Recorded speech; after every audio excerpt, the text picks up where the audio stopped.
আচ্ছা, প্রিয় বন্ধুরা, আইপিএল কত সালে শুরু হয়েছে এটা কি আপনারা কেউ বলতে পারেন?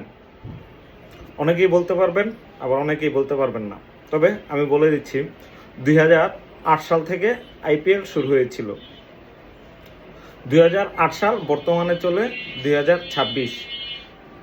এই এতটা বছরের ভিতর এই প্রথম মহেন্দ্র সিং ধোনি আইপিএলের প্রথম ম্যাচগুলা খেলতে পারতেছেন না। মানে তিনি আইপিএলের প্রথম দিক দিয়ে কয়েকটা ম্যাচ খেলতে পারবেন না। কি কারণে খেলতে পারবেন না? কারণ সে প্র্যাকটিস করার সময় ইনজুরি হয়েছিল, ওই বিদায় তিনি এই সিজনে হয়তোবা প্রথম দিক দিয়ে অনেকগুলা ম্যাচ খেলতে পারবেন না। তাকে ছাড়া আইপিএল কেমন ভাবা যায় না। আর চেন্নাই সুপার কিং তো নাই, মাঝখান দিয়ে সে 2টা সিজন চেন্নাইয়ে খেলে নাই, কারণ চেন্নাই 2 বছরের জন্য নিষিদ্ধ হয়েছিল। এই কারণে মাঝখান দিয়ে ধোনি 2টা সিজন চেন্নাইয়ে খেলতে পারে নাই। তারপরে কিন্তু এই প্রথম আইপিএলের অভিজ্ঞতায় মহেন্দ্র সিং ধোনি নেই। চেন্নাই সুপার কিংয়ের হয়ে সবচেয়ে বেশি ম্যাচ খেলেছিলেন মহেন্দ্র সিং ধোনি। তো ধোনির কথা আমরা সকলেই জানি যে ধোনি কি বা না, ওটা আর বাড়াতে চাই না। দেখেন, আজকে থেকে আইপিএল শুরু। আজকে সন্ধ্যায় বাংলাদেশ সময় 7:30টায় আইপিএলের প্রথম ম্যাচ শুরু হবে। প্রথম ম্যাচটা হয়তো বা খেলবে আপনার রয়্যাল চ্যালেঞ্জার বেঙ্গালোর, আর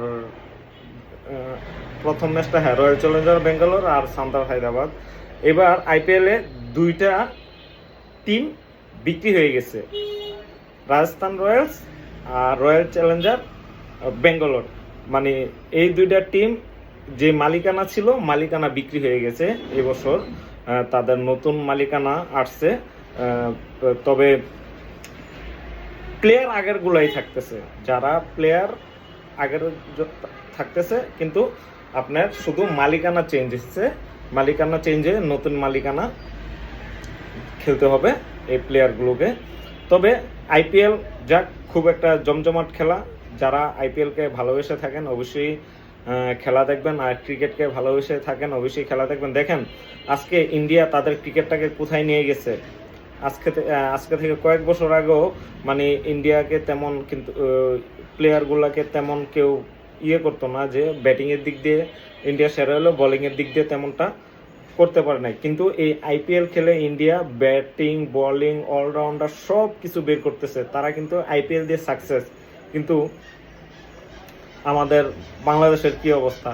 যারা ভালো খেলে তারা তো চান্সই পায় না। যারা মানে অনূর্ধ্ব-19-এর প্লেয়ারগুলো দেখেন, আমাদের ন্যাশনাল টিমে একজনও দেখাতে পারবেন কিনা আমি জানি না। এই পর্যন্ত 2008 সাল থেকে হয়তোবা 2-1 জন চান্স পাইছে। এই যে ছেলেটা মানে গত চ্যাম্পিয়ন হয়েছিল, গত অনূর্ধ্ব-19 চ্যাম্পিয়ন বাংলাদেশ যে ছেলেটা হয়েছিল, কি আকবর না যেন কি ক্যাপ্টেন যে ছিল, ওই ছেলেটা এখন পর্যন্ত চান্স পাইতেছে না। তো এগুলা আমাদের দেশের ক্রিকেটে এগুলা নিয়ে ভাবার দরকার নাই। আর যারা উপরের দিকে উঠে যায় তাদেরকে নিয়ে আমরা হিংসা করতে থাকবো।